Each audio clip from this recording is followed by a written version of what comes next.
संगम के तट पर लगातार विरोध देखने को मिल रहा है। शंकराचार्य अविमुक्तेश्वरानंद अपनी मांग पर अड़े हैं, शिविर के बाहर ही बैठे हैं।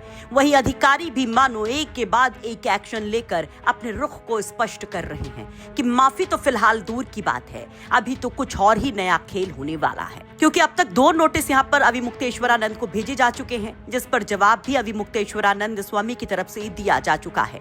इन सब के बीच में संघ का भी बड़ा स्टेटमेंट जो बहुत बड़ा इशारा करता है और कई सारी चर्चाएं शुरू कर देता है। ऐसा है कि आप सब पत्रकार हैं, आप ही बता दीजिए कौन सा दुर्व्यवहार। तो इसलिए कुछ लोग कहते हैं कि वो सरकार और सरकारी व्यवस्था के खिलाफ खड़े होना ये उनके स्वभाव में आता है। लेकिन अखिलेश यादव भी मानो अविमुक्तेश्वरानंद स्वामी के पक्ष में एक बड़े संग्राम का ऐलान कर चुके हैं। तो ऐसे में जनेश्वर मिश्र पार्क में जनेश्वर मिश्र की पुण्यतिथि पर पुष्प अर्पित करते हुए अखिलेश यादव ने संतों के सम्मान के हवाले से अविमुक्तेश्वरानंद पर बड़ा बयान दे दिया और कह दिया कि संत का अपमान हो रहा है। बता दिया इसके पीछे की बड़ी साजिश। बात सतुआ बाबा तक पहुंच गई। सुनिए अखिलेश यादव क्या कुछ कहते हैं। और जिस तरह का व्यवहार अधिकारी कर रहे हैं, आखिरकार कौन है उसके पीछे? हमारे लीडर ऑपोजिशन वहां गए थे, उनसे बात करके आए हैं। इससे बड़ा अधर्मी काम क्या हो सकता है? और सनातनियों का अपमान, पूजनीय शंकराचार्य जी को नोटिस देना, उससे पहले उन्हें स्नान से रोकना, उनके जो सहयोगी हैं जो कम उम्र के हैं उनके साथ जो व्यवहार हुआ, जो वीडियोस आए हैं जहां पर चुटिया पकड़ करके या उनका जो अपमान किया, जिस तरीके से लाठी मारी और जिस तरीके से उनको कपड़े उतार के पीटा है, कोई कल्पना कर सकता है कि मुख्यमंत्री अपने आप को योगी कहते हो, संत हो और संत की सरकार में ऐसा कुछ हो रहा हो? आखिरकार क्या है इसके पीछे, साजिश क्या है? अखिलेश जी, प्रशासन उनसे बार बार यही पूछ रहा है कि आप शंकराचार्य हैं कि नहीं है। सुप्रीम कोर्ट के तमाम नोटिस थमा रहा है, बता रहा है कि आप साबित करिए। देखिए, पूजनीय शंकराचार्य जितने भी हैं और पूजनीय शंकराचार्य हमारे विश्व गुरु से भी ऊपर हैं। ये अधिकारी कौन होते हैं उनसे पूछने वाले हैं। कल अधिकारी उनसे पूछें जो कुर्सी पे बैठे वो योगी हैं कि नहीं हैं। वो सर्टिफिकेट कहां से लेके आए योग का? उनके पास कौन सा सर्टिफिकेट है योग का? और आपने देखा है जब वो योग कर रहे थे, एक टांग पे खड़े हो रहे थे, कितने डगमगा रहे थे। क्या उनको योगी आप कहोगे? ये वो लोग हैं, भारतीय जनता पार्टी के लोग, जब इन्हें लगता है कि धर्म के आधार पर वोट नहीं मिल सकता है, सनातन के रास्ते से वोट नहीं मिल सकता। सनातन का रास्ता क्या है? सत्य का रास्ता, धर्म का रास्ता, न्याय का रास्ता। हम किसी को सम्मान करें, वो है हमारा सनातनी रास्ता है। हम सबको साथ लेकर के चलें, वो सनातनी रास्ता है। हमारे साधु संत और जितने भी पूजनीय लोग हैं हम उनका सम्मान करें, उन्हें समय समय पर हम उनके साथ जाकर के उनकी राय मशवरा करें, ये हमारा सनातनी रास्ता है। संत उसके बाद भी निकले जिनकी पूरी अगुवाई की गई, साथ में प्रशासनिक अधिकारी उनको संगम नोस तक ले गए। मेरे भाई, सतुआ बाबा जी को नहीं जानते क्या आप? हम भी मुख्यमंत्री थे, हमने भी सतुआ बाबा जी को देखा है। वो हमारे आदरणीय आजम खान साहब के कान में क्या कहते थे मुझे पता है। इसलिए मैं तमाम साधु संतों से कहूंगा कि इस तरह का व्यवहार सरकार न करे, सरकार को भड़काए ना। दरअसल स्वामी अविमुक्तेश्वरानंद को लेकर लगातार अखिलेश यादव हमलावर हैं।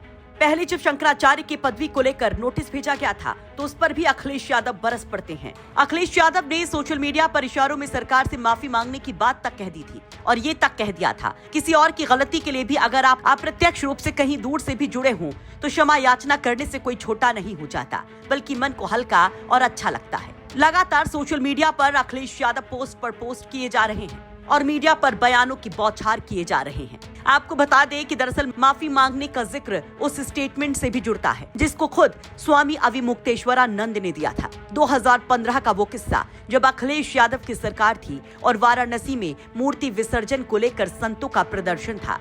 तब पुलिस ने लाठीचार्ज किया था जिसमें अविमुक्तेश्वरानंद स्वामी समेत करीब 40 संत और बटुक घायल हुए थे और उस वक्त अखिलेश यादव खुद पहुंचे थे। उस वक्त के ज्योतिष पीठ के शंकराचार्य स्वरूपानंद सरस्वती और अविमुक्तेश्वरानंद से माफी मांगने दंडवत अखिलेश यादव ने वहां पर माफी मांगी थी और इस पूरे मामले का जिक्र अविमुक्तेश्वरानंद ने खुद किया प्रेस कॉन्फ्रेंस के दौरान और कहा कि जब तक उनसे अधिकारी माफी नहीं मांगते, अपमान को लेकर खेद व्यक्त नहीं करते, तब तक वो शिविर के अंदर प्रवेश नहीं करेंगे। आपको बता दें कि इस पूरे मैटर में एक और नोटिस सामने आया है। 18 जनवरी की तारीख का ये नोटिस है, जिसमें अभी मुक्तेश्वरानंद स्वामी को मेला क्षेत्र में बैन करने की बात कही गई है। 18 जनवरी को लेकर ये कहा गया है कि उस दिन अभी मुक्तेश्वरानंद स्वामी की वजह से ही वहां पर माहौल बिगड़ा। हालांकि इसको लेकर बड़ा जवाब भी अभी मुक्तेश्वरानंद स्वामी की तरफ से दिया जा चुका है।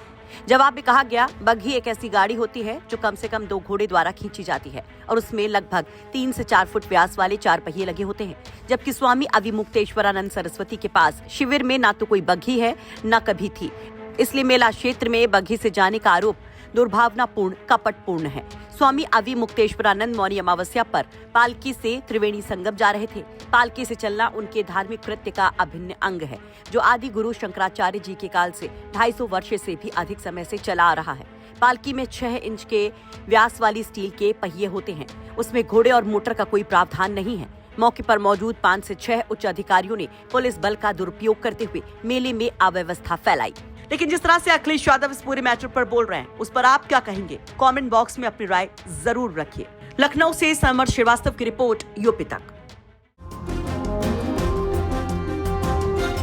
आपके संबंध मीट व्यापारियों से हैं, बीफ व्यापारियों से हैं, जो भैंस का, बकरे का व्यापार करते हैं। आप उनके साथ अल्दुआ कंपनी में डायरेक्टर रह चुके हैं।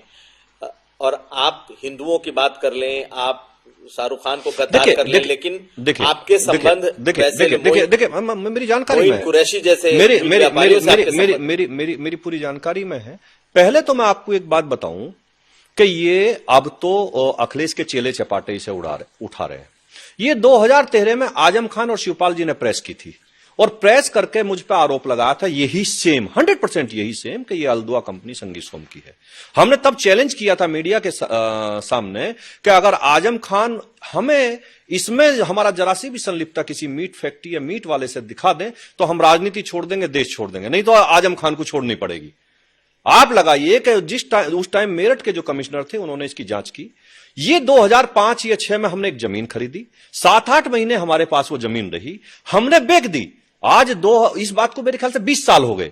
20 साल पहले हमने जमीन खरीदी और जमीन बेच दी। वो अल्दुआ कंपनी एक थी, उसके नाम थी, वो कोई मीट फैक्ट्री नहीं थी, एक कंपनी थी। और वो कंपनी चिप्स बना, उसमें 150 ऐसे काम थे जो वो करेगी, ऐसा उसमें लिखा हुआ था। उसमें मीट पैकिंग का और उसका था। लेकिन किसी कंपनी की जमीन खरीदना और उसे बेच देना, और जब 2000 में हमने प्रेस के सामने वो बेचने के भी कागज दिए और खरीदने के भी दिए, तो मीडिया ने के सामने आकर आजम खान कोई जवाब नहीं दे पाए, सरकार कोई जवाब नहीं, सपा की सरकार थी, कोई जवाब नहीं दे पाए। लेकिन आज अखिलेश यादव अब चेले चपाटों से उसे उठवाते रहे अपने से, तो केवल ये तो हिंदू की बात करने वालों को, लोगों को बदनाम करने वाली बात। के तौर पर आपका हमने बताया ना कि कंपनी में 2005 में जमीन खरीदी, उसी कंपनी के नाम वो जमीन थी, और 2006 में बेच दी। तो आप डायरेक्टर बन भी गए। जो कंपनी लिए as it is company transfer हुई, हमने बेची एज इट इज ट्रांसफर हो गई। हम आज तो उसमें 20 साल से कुछ नहीं है।